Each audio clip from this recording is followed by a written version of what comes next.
혹시 살라미 전술이라는 용어를 들어보신 적 있으십니까? 이 살라미가 무엇인지 알고 있으신 분이 있으신가요, 혹시? 살라미. 어디 약간 성경에 등장한 어떤 이름 같은 느낌도 들죠. 근데 그게 아니라 이것은 이탈리아식 소시지라고 합니다.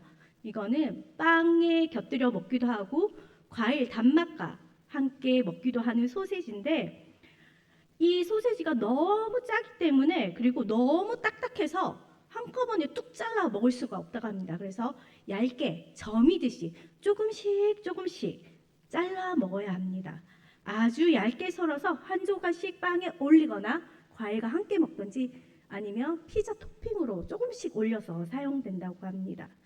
이런 살라미 전술은 정치나 외교 분야에서도 사용되는 전술입니다.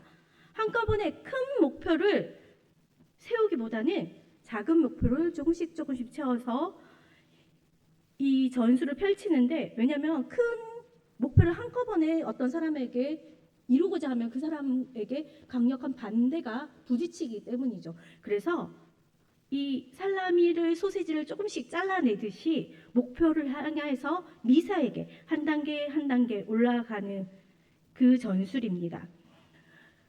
이 심리학에서도 이와 같은 비슷한 용어가 있는데요. 일명 문정 걸치기 기법이라는 용어가 있습니다.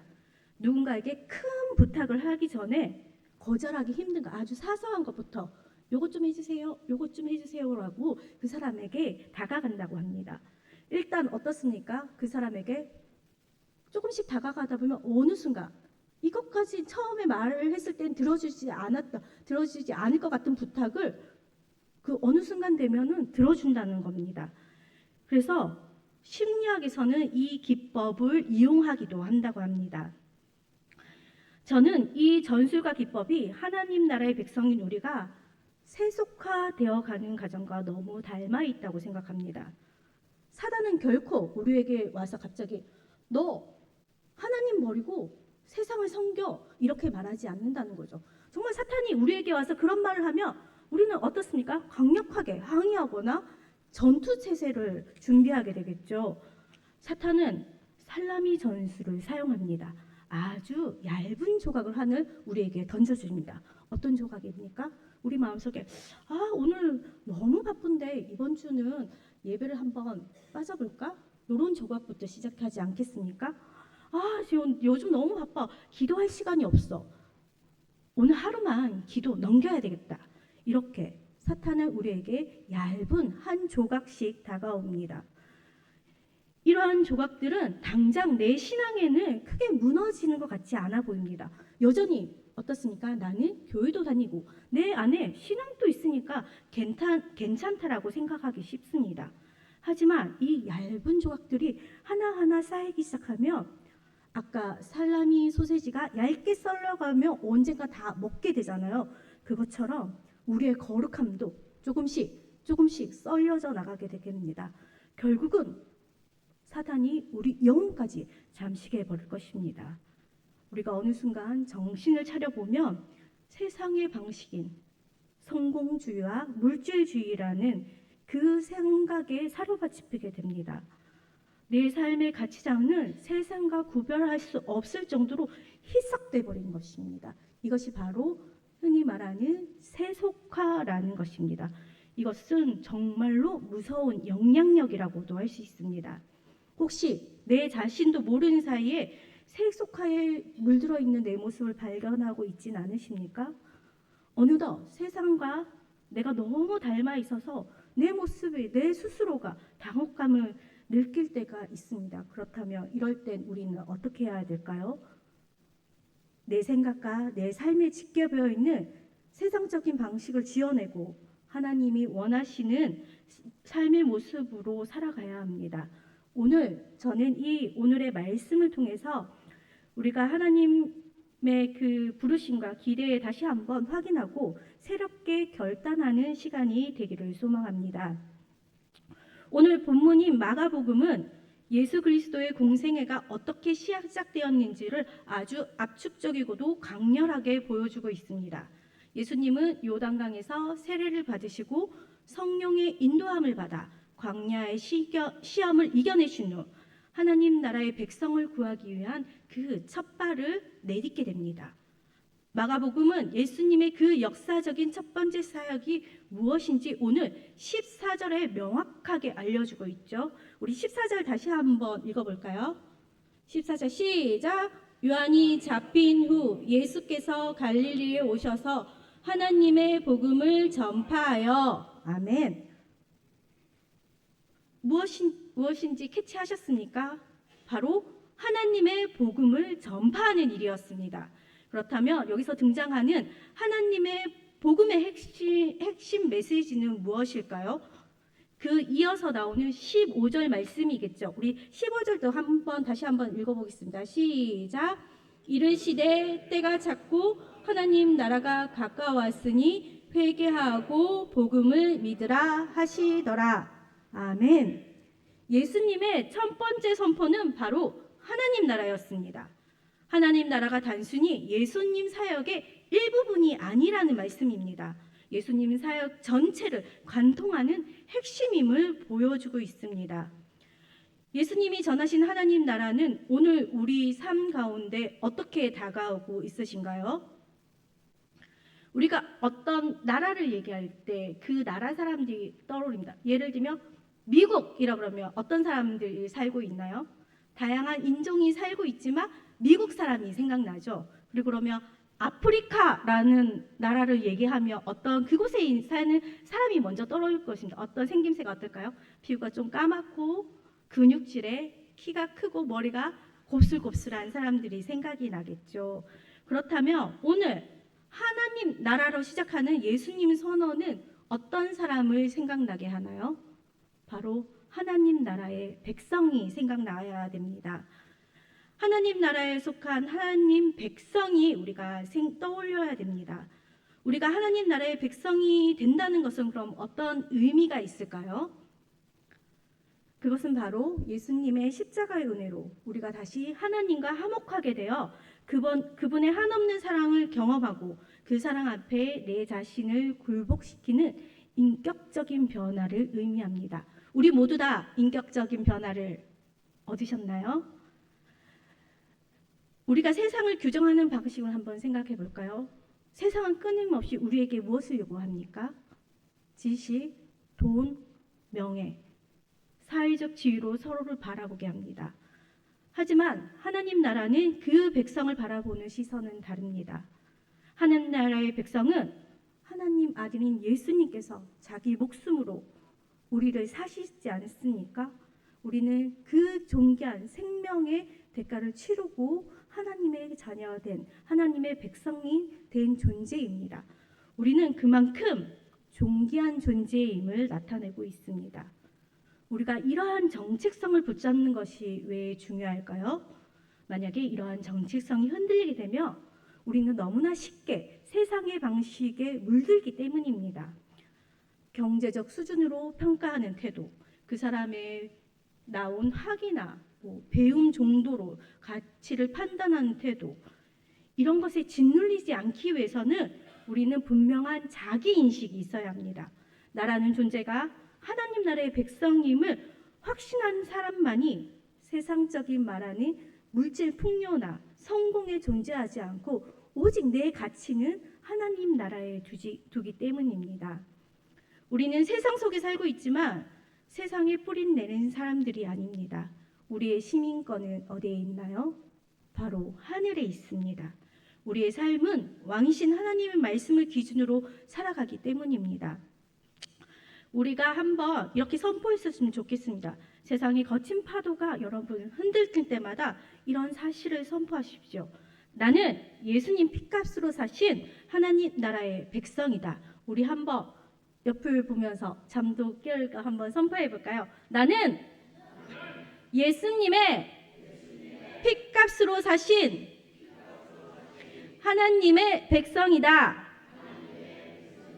이번에는 옆의 분을 향하여 한번 선포해 볼까요? 당신은 예수님의 피값으로 사신 하나님 나라의 백성입니다. 네, 아멘.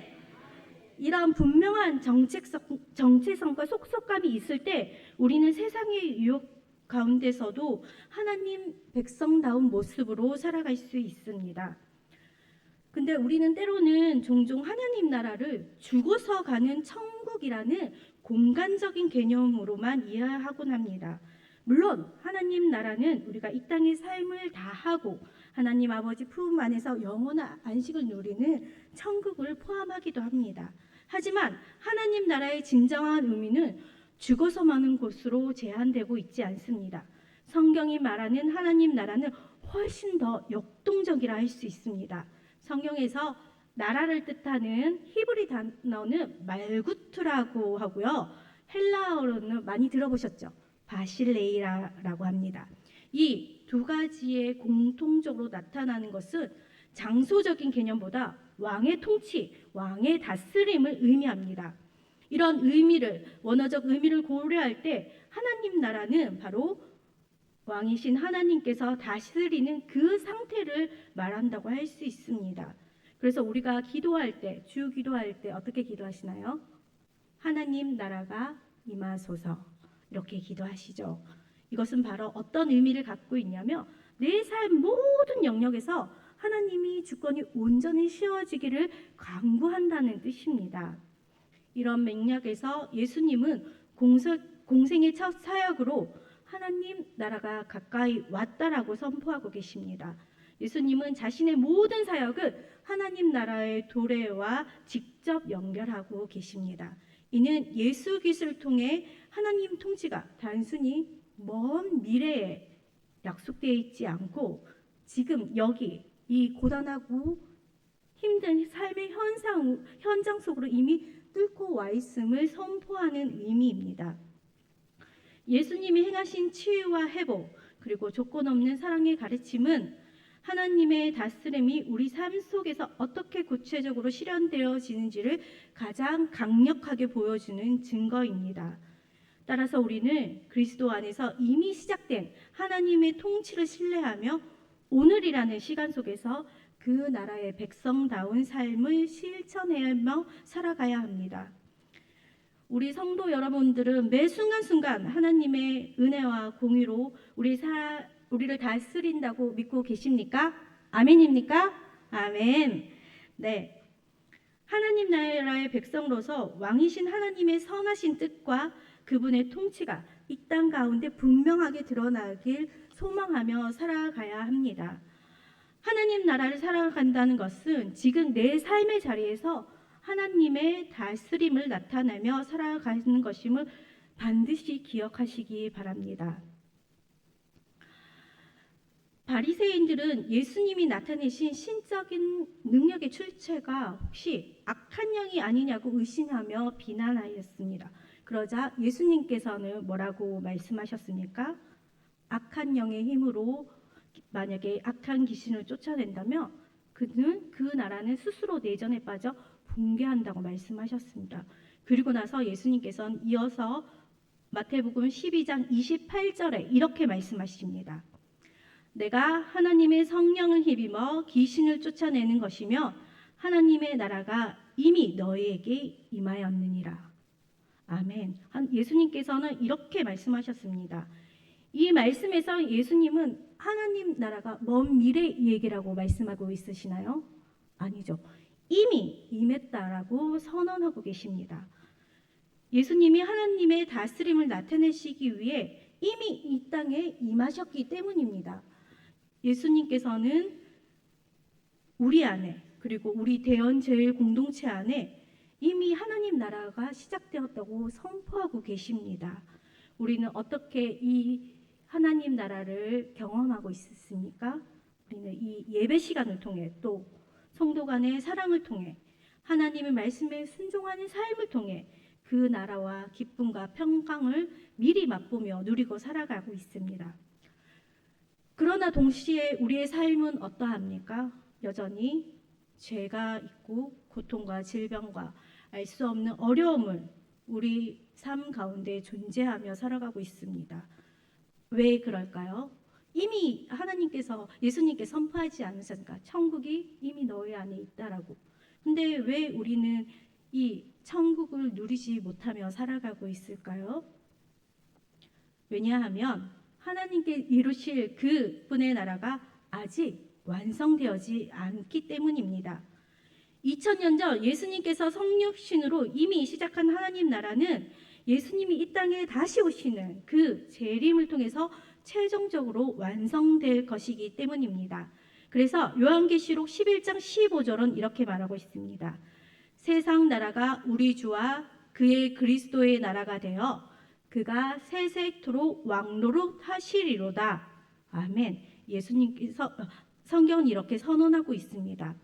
여전히 우리 삶 속에 해석되지 않은 고통과 고난, 슬픔이 있지만 그럼에도 우리가 소망을 가지고 살아갈 수 있는 이유는 바로 우리 그리스도가 다스릴 그 영원한 나라, 예수님께서 다시 이 땅에 오셔서 완성하실 그 영원한 나라를 바라보고 소망하기 때문입니다. 말씀을 마치도록 하겠습니다.